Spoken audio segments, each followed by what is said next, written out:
Hello दोस्तों, नमस्कार। मैं रंजीत आपके सामने एक नए वीडियो के साथ उपस्थित हो गया हूं। दोस्तों, आज हम बात करने वाले हैं एक इम्पोर्टेंट चीज़ के बारे में, वो सेंटेंस। क्योंकि बिना सेंटेंस के जाने आप इंग्लिश में कोई चीज़, कोई ग्रामर का रूप को समझ ही नहीं सकते। इसलिए सेंटेंस के बारे में जानना बहुत आवश्यक हो जाता है, चाहे नरेशन हो या ग्रामर हो या कोई भी ग्रामर का रूप हो। अगर आप सेंटेंस के बारे में कुछ नहीं जानते हैं तो फिर आपको ग्रामर समझना बहुत मुश्किल हो जाता है। इसलिए आज हम उसी टॉपिक पर बात करने वाले हैं, क्योंकि बहुत सारे बच्चों को सेंटेंस के बारे में पता नहीं था सेंटेंस क्या होता है, उसका यूज क्या होता है या सेंटेंस कितने प्रकार के होते हैं। तो आज हम इसी बारे में बात करने वाले हैं कि सेंटेंस क्या है, इसके रूप कितने हैं और इसका डेफिनेशन क्या होता है। और एक एक पॉइंट कर एक एक कर मैं शुरू करता हूं आज बता। चलिए वीडियो हम लोग शुरू करते हैं। देखिए दोस्तों, सेंटेंस का डिफिनेशन जो है, देखिए मैंने लिखा यहां पर कि a group of words which has a meaningful sense in is called sentence. यानी शब्दों को ऐसा समूह, देखिए हिंदी में भी लिखा है कि शायद शब्दों का ऐसा समूह जिसका जिसका कोई सार्थक अर्थ निकले वाक्य कहलाता है।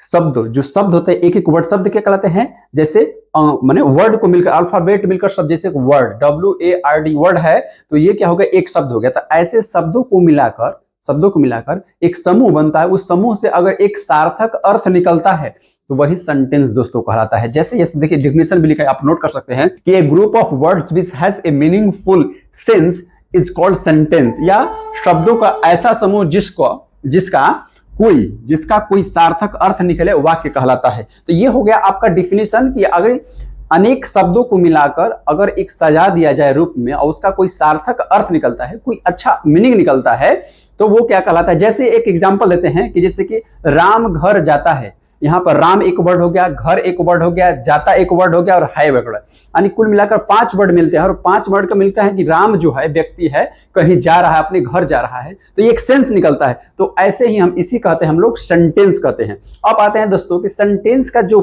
प्रकार है, सेंटेंस कितने रूप के होते हैं, इसके बारे में हम लोग शुरू करते हैं। देखिए सेंटेंस जो होते हैं मुख्यतः 5 होते हैं, 5 प्रकार के होते हैं। तो सेंटेंस आने था देयर आर सेंटेंस, यानी 5 प्रकार के दोस्तों सेंटेंस होते हैं। अब एक एक प्रकार के हम 5 प्रकार के बताए, उसके बाद एक एक कर सबका हम अलग अलग आपको तरीका बताएंगे किसको कौन सा सेंटेंस कहेंगे। सेंटेंस के यही 5 होते हैं। पहला देखिए यहाँ पर क्या है, असर्टिव सेंटेंस। पहला क्या है, असर्टिव सेंटेंस। दूसरा क्या है, इंट्रोगेटिव सेंटेंस, जिसे हम लोग हिंदी में कहेंगे प्रश्नवाचक वाक्य। तीसरा क्या है, ऑप्टेटिव, इसे कहेंगे ऑप्टेटिव सेंटेंस, इसे कहा इच्छा बोधक। उसके बाद चौथा है इंपरेटिव सेंटेंस, जिसे आज्ञावाचक वाक्य कहते हैं। और चौथा है एक्सक्लेमेटरी सेंटेंस, जिसे हम लोग विस्मयादि कहते हैं। जैसे इसमें पढ़ने का है असर्टिव, इसे पढ़ेंगे, इसे इंट्रोगेटिव पढ़ेंगे, इसे ऑप्टेटिव पढ़ेंगे, OPTATIV ऑप्टेटिव पढ़ेंगे, इसे इंपरेटिव पढ़ेंगे, ठीक है, और इसे एक्सक्लेमेटरी पढ़ेंगे। ये सेंटेंस के 5 प्रकार का। अब दोस्तों इसमें कहता हम तो जान गए कि सेंटेंस 5 प्रकार के होते हैं, there are 5 types of sentence.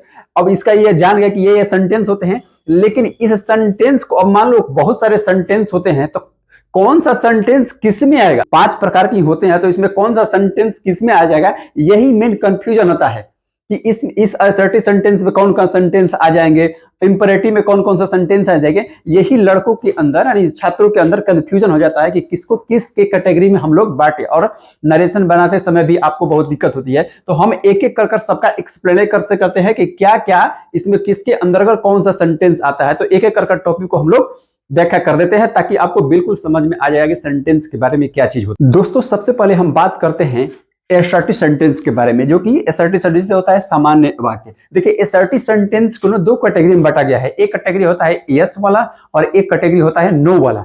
तो जो यस वाला कैटेगरी होता है उसे हम लोग अफर्मेटिव कहते हैं, जिसे सकारात्मक वाक्य कहते हैं, जिसमें यस यानी विच गिव यस सेंस, जिसका सेंस जो क्या होता है यस होता है। और नेगेटिव सेंटेंस उसे कहते हैं जो कि नकारात्मक, यानी हिंदी में इसे नकारात्मक वाक्य कहेंगे, जिस which give the no sense, जिसमें जिस वाक्य से हमें नेगेटिव पता चले, नो सेंस का पता चले, उसे हम लोग असर्टिव सेंटेंस के नेगेटिव कहेंगे। और जिसमें यस का पता चले उसमें हम लोग असर्टिव सेंटेंस का अफर्मेटिव कहेंगे। अब सेंटेंस संख्या देखिए 2 कैटेगरी हो गया ना।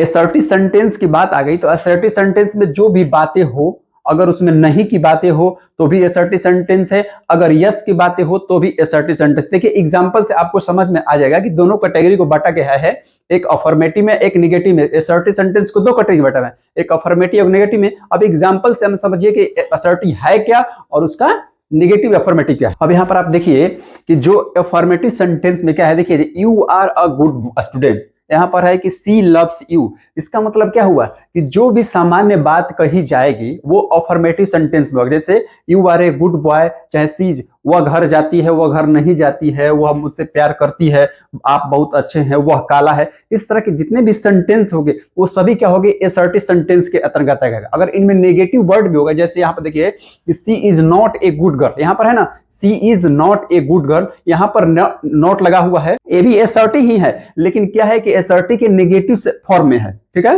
असर्टिव के न अफर्मेटिव में हो फॉर्म में या नेगेटिव फॉर्म में हो, दोनों ही सेंटेंस का हो गए असर्टिव सेंटेंस ही कहलाते हैं। जैसे कि देखिए पूनम नॉट ईट फूड, यहाँ पर है पूनम ईट फूड का मतलब क्या हुआ कि ये जो है पूनम जो है खाना नहीं खाती है। इसका मतलब क्या होगा कि ये भी क्या है, नेगेटिव सेंटेंस यहाँ पर है ना, नेगेटिव सेंटेंस में। तो जो नेगेटिव सेंटेंस हो वो क्या होगा, नेगेटिव सेंटेंस में आ जाएगा, यानी नेगेटिव फॉर्म में। जिसमें इसमें देखिए नो की बात कही गई यानी नॉट की बात कही गई है तो नेगेटिव हो गया, और इसमें यस की बात कही यानी पॉजिटिव बात हुआ है इसलिए अफर्मेटिव हो गया। ये अफर्मेटिव नहीं होता, लेकिन दोनों ही क्या है दोस्तों, ये दोनों ही असर्टिव सेंटेंस में आते हैं। कोई भी सेंटेंस अगर सामान्य उसमें बात की गई है तो वो बिल्कुल असर्टिव सेंटेंस के अंतर्गत। जैसे राम घर जाता है, वह सोता है, वह जा चुका है, वह पढ़ चुका है, वह नहीं पढ़ चुका है, वह नहीं सो चुका है। इस तरह से जितने भी सेंटेंस है ये सभी क्या कहलाते हैं, ये असर्टिव सेंटेंस में आते हैं। अब हम आते हैं इसके, ये पहला फॉर्म होगा। अब जैसे है इसके दूसरे फॉर्म में जो इंटरोगेटिव सेंटेंस में, इंटरोगेटिव सेंटेंस में भी दो फॉर्म होते हैं, मैं उसे भी आपको समझा देता हूं। देखिए दोस्तों, इंटरोगेटिव सेंटेंस दूसरा फॉर्म है सेंटेंस का इंटरोगेटिव सेंटेंस। देखिए इंटरोगेटिव सेंटेंस लिखा मैंने, इंटरोगेटिव सेंटेंस, जिसका हिंदी और होता है प्रश्नवाचक शब्द, जैसे कि मैंने पहले बताया। अब देखिए इसका फॉर्म, एग्जांपल, इसको देखिए कैसे डिफाइन किया गया है कि the sentence which is used to ask a question. कोई भी सेंटेंस जिससे हम प्रश्न पूछते हैं, कोई भी सेंटेंस हो अगर किसी से हम प्रश्न पूछते हैं तो वो क्या होता है दोस्तों, इंटरोगेटिव सेंटेंस के अंतर्गत, इंटरोगेटिव सेंटेंस के अंतर्गत है। किसी से भी प्रश्न अगर पूछा जाता है जिस सेंटेंस से, तो वो क्या हो जाए, इंटरोगेटिव, चाहे किसी प्रकार का भी क्वेश्चन हो। देखिए अब यहाँ पर एग्जाम्पल के तौर पर देखिए कि आर यू नॉट, क्या आप नटखट हैं। यहाँ पर क्या है, एक प्रश्न पूछा जा रहा है, ठीक है ना, जिसमें शुरू में एक्सिलरी वर्ब लगा हुआ है, तो ये क्या है, इंटरोगेटिव सेंटेंस हो गया। जैसे कहते हैं हाउ आर यू, ये भी प्रश्न होगा आपके, आप कैसे हैं। यहाँ पर देखिए शुरू में WH लगा हुआ है, तो ये भी हो गया इंटरोगेटिव। इसके बाद कह रहा है can you eat a mango, क्या आप एक आम खा सकते हैं। देखिए ये भी यहाँ पर एक्सिलरी वर्ब यानी मोडाल लगा हुआ है, तो ये हो गया इंटरोगेटिव। इंटरोगेटिव सेंटेंस को दोस्तों, ये तो हो गया इंटरोगेटिव सेंटेंस। इंटरोगेटिव सेंटेंस को भी दोस्तों दो फॉर्म में बांटा गया है, दो रूप में बांटा। एक होता है एक्सिलरी वर्ब से और एक होता है WH वर्ड से। जैसे एक्सिलरी वर्ब मान लीजिए पहला फॉर्म में ये बांटा गया है दोस्तों कि अगर सेंटेंस के शुरू में मान लीजिए is, am, are, was, were, has, have, can, could, ये जो एक्सिलरी वर्ब लगा रहेगा ये क्या होगा, ये एक्सिलरी वर्ब जिसके शुरू में लगेगा ये भी एक तरह का होगा। दूसरा तरह का दोस्तों हो जाता है जिसके शुरू में जैसे WH वर्ड लगा रहता है, WH वर्ड लगा रहता है। जैसे अगर दोनों का हम डिफाइन कर एक एक एग्जांपल दे देता हूं। देखिए यहां पर दोस्तों क्या है, देखिए एक जिसमें एक्सिलरी वर्ब शुरू में लगा रहेगा वो भी क्या होगा, क्वेश्चन पूछने वाला काम होगा। जैसे कि यहां पर देखिए are you playing a cricket, यहां पर शुरू में एक्सिलरी वर्ब लगा हुआ है, इसका मतलब क्या है, ये भी इंटरोगेटिव सेंटेंस होगा, इसमें प्रश्न पूछा जा रहा है। दूसरे देखिए यहां पर WH वर्ड वाला, WH वर्ड कौन सा है, what, when, why, where, how, ये सब क्या है, WH वर्ड है। तो WH वर्ड वाला जिसमें जैसे यहाँ पे देखिए शुरू में वेयर लगा हुआ है, तो where are you going to play, going today, आज आप कहां जा रहे हैं, ये प्रश्न पूछा जा रहा है। तो ये जो वेयर लगा हुआ है दोस्तों, ये क्या है, ये WH है। दो तरह के हो गए, जिसके शुरू में एक्सिलरी वर्ब लगा रहेगा जिस सेंटेंस के, वो भी क्या होगा, इंटरोगेटिव सेंटेंस होगा।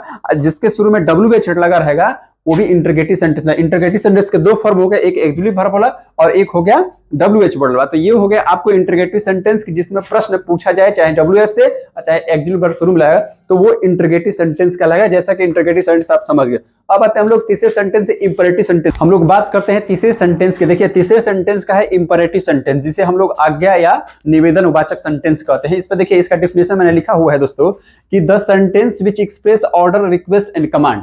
जो देखिए यहाँ पर express, order, request and command जो सेंटेंस एक्सप्रेस करता है उसे हम लोग कहते हैं इंपरेटिव सेंटेंस। ठीक है दोस्तों, जैसे एग्जांपल में देखिए कि इंपरेटिव सेंटेंस कौन सा, जैसे कि bring a glass of water, यानी एक गिलास पानी लाओ। यहाँ पर क्या है दोस्तों, या तो आदेश की बात हो सकती है यहाँ पर, या किसी से कह सकते हैं कि आप एक गिलास पानी लो, जिसमें क्या है, इसमें मूल देखा जाता है कि जो वर्ब होता है वो शुरू में आ जाता है। देखिए यहाँ पर वर्ब शुरू में है, यहाँ पर भी वर्ब शुरू में है, यहाँ पर भी वर्ब शुरू में है, यहाँ पर भी वर्ब शुरू में है। तो इससे होता है इंपेरेटिव सेंटेंस, से निर्देश मिलता है। जैसे डोंट सिट जाओ, यहाँ पर क्या होता है, आदेश दिया जाता है कि आप यहाँ पर मत बैठो, ये यहाँ पर इसका मतलब हुआ। तो ये इंपेरेटिव सेंटेंस के अंतर्गत है, इसमें ऑर्डर दिया जा रहा है, ठीक है। जैसे हेल्प द पुअर, यहाँ पर सजेशन दिया जा रहा है किसी को कि आप जो है गरीबों की सेवा करें, तो इस सजेशन की बात हो रही है। तो इसमें क्या है, देखिए वर्ब शुरू में लगा हुआ है, तो ये क्या होगा, इंपेरेटिव सेंटेंस के अंदर। जैसे प्लीज हेल्प मी, यानी यहाँ पर निवेदन किया जा रहा है कि प्लीज हेल्प मी, यानी कृपया मेरी मदद कीजिए। और यहाँ पर देखिए वर्ब क्या है, शुरू में लगा हुआ है दोस्तों। तो ये इंपेरेटिव सेंटेंस हो जाता है, जिसमें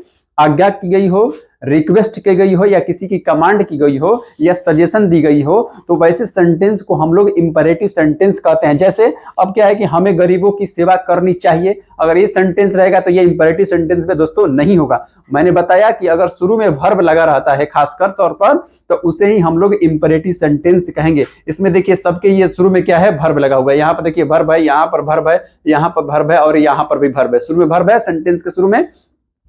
तो इस तरह से जिससे जेरेंड हो गया, वो भी इंपेरेटिव सेंटेंस के अंतर्गत आ जाता है। तो आप सामान्य तौर पर बात समझिए कि इंपेरेटिव सेंटेंस जिसमें एक्सप्रेस, ऑर्डर, रिक्वेस्ट और कमांड की बात की गई हो, तो वो होता है इंपेरेटिव सेंटेंस। लेकिन समझने के लिए बता रहा हूं कि जिसके शुरू में क्या होता है, अगर वर्ब लगा रहता है और उसके बाद सेंटेंस शुरुआत होती है, तो हम लोग कहते हैं उसे इंपेरेटिव सेंटेंस। अब आते हैं दोस्तों चौथा, ऑप्टेटिव सेंटेंस के बारे में। दोस्तों देखिए चौथा जो नंबर है ऑप्टेटिव सेंटेंस, जिसका देखिए हिंदी अर्थ होता है इच्छा बोधक।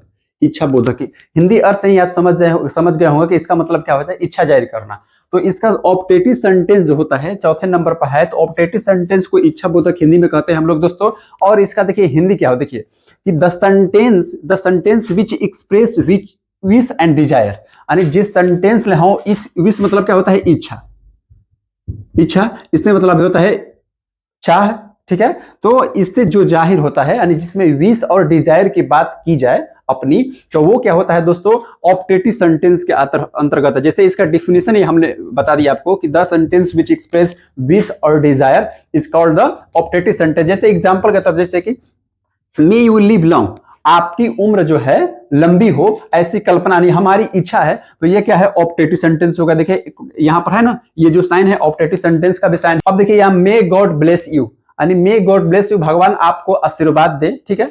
भगवान आपको आशीर्वाद दे, तो ये क्या हो जाएगा आपको, ये भी ऑप्टेटिव सेंटेंस है। May God save the king, may God save the king का मतलब क्या हुआ दोस्तों, may God save the king, यानी भगवान राजा की सुरक्षा करे। तो ये क्या हो गया, ये भी ऑप्टेटिव सेंटेंस है। खास तौर पर एक देखिए बात देने वाला ध्यान है कि यहाँ पर जो मे शुरू में लगा रहता है ना, अधिकांशतः ऑप्टेटिव सेंटेंस में ही लगा रहता है, और शुरू में ये जो लास्ट में साइन रहता है वह ऑप्टेटिव सेंटेंस। ये पहचानने का ट्रिक है कि शुरू में मे लगा रहता है, और जिसमें इच्छा और डिजायर की बात की जाती है वो क्या होता है दोस्तों, ऑप्टेटिव सेंटेंस के अंतर्गत है। खासतौर पर आप देखिएगा कि शुरू में ऑप्टेटिव सेंटेंस का मे ही लगा रहता है, जिसको आप पहचान जाइएगा कि ऑप्टेटिव सेंटेंस है, और लास्ट में ये साइन रहता है। तो ये होगा ऑप्टेटिव सेंटेंस आप इसे। और लास्ट होता है एक्सक्लेमेटरी सेंटेंस, जो मैं बताकर आपको, आप वीडियो अगर अच्छा लग रहा है तो वीडियो को लाइक कीजिए, सब्सक्राइब कीजिए, दोस्तों को शेयर भी कीजिए, ठीक है दोस्तों। तो लास्ट में बता रहा हूं एक्सक्लेमेटरी सेंटेंस के बारे में। पांचवें सेंटेंस की हम लोग बात करते हैं, तो देखिए एक्सक्लेमेटरी सेंटेंस यहाँ पर हो गया पांचवें सेंटेंस। जिसे एक्सक्लेमेटरी सेंटेंस को हम लोग डिफाइन कैसे करेंगे, देखिए डिफिनेशन मैंने लिखा है यहाँ पर कि the sentence which express some certain feeling और mind as joy, sorrow, surprise, hate, wonder and etc. जैसे कि कोई भी सेंटेंस अगर एक्सप्रेस करता है आपके माइंड के या फीलिंग्स को डायरेक्टली तुरंत, तो उसे हम लोग एक्सक्लेमेटरी सेंटेंस, जैसे किस प्रकार के अगर निर्देश देता है तो किस प्रकार, जैसे कि मान लीजिए अगर ज्यादा दुख की बात हो, सुख की बात हो, दुख की बात हो, आश्चर्य की बात हो, संदेह की बात हो, घृणा की बात हो, प्रशंसा की बात हो, आशा की बात हो, जो कि अचानक एक्सप्रेशन देता है अपने माइंड के द्वारा। देखिए हमने नहीं, माइंड के द्वारा या अपनी फीलिंग जिस सेंटेंस के द्वारा दर्शाया जाता है, तो वो क्या कहलाता है दोस्तों, एक्सक्लेमेटरी सेंटेंस का। ज्यादातर एक्सक्लेमेटरी सेंटेंस होता है वो नरेशन में प्रयोग होता है दोस्तों। तो अभी आप एग्जांपल के तौर पर देखिए, समझिए मैंने लिखा है यहाँ पर कि ही सेड, उसने कहा, अल्लाह आई एम रूइनेड। देखिए अल्लाह जो शब्द लगा हुआ है दोस्तों, एक्सक्लेमेटरी सेंटेंस, ये साइन है निशान। जैसे अल्लाह, होरे, छी छी, फी फी, ये सब जो शब्द लगे रहते हैं दोस्तों, वो क्या कहलाते हैं, एक्सक्लेमेटरी सेंटेंस के अंतर्गत आते हैं। जैसे यहाँ पर दूसरा सेंटेंस देखिए कि he said what a nice film it is। यहाँ पर देखिए क्या आश्चर्य की बात कहा गया यहाँ पर कि what, यानी वो फिल्म जो है कितनी अच्छी है, ये बात क्या है कि यह फिल्म कितनी अच्छी है। तो यहाँ पर देखिए what a what a nice film it is, यानी फिल्म जो है बहुत अच्छी है, इसकी आश्चर्य की बात कह रहा है यहाँ पर। तो ये क्या होगा दोस्तों, एक्सक्लेमेटरी सेंटेंस होगा, इसमें आश्चर्य। जैसे आप देखिए हुरे द कप इज आवर्स, मतलब कोई मैच खेला गया उसमें हुरे शब्द का, नहीं आदमी कहता है कि हिप हिप हुरे, तो उस तरह के जो हुरे जो शब्द लगा हुआ है एक्सक्लेमेटरी सेंटेंस है कि हुरे हम लोगों ने ये कप हमारा हो गया, यानी हम लोगों ने मैच जीत लिया।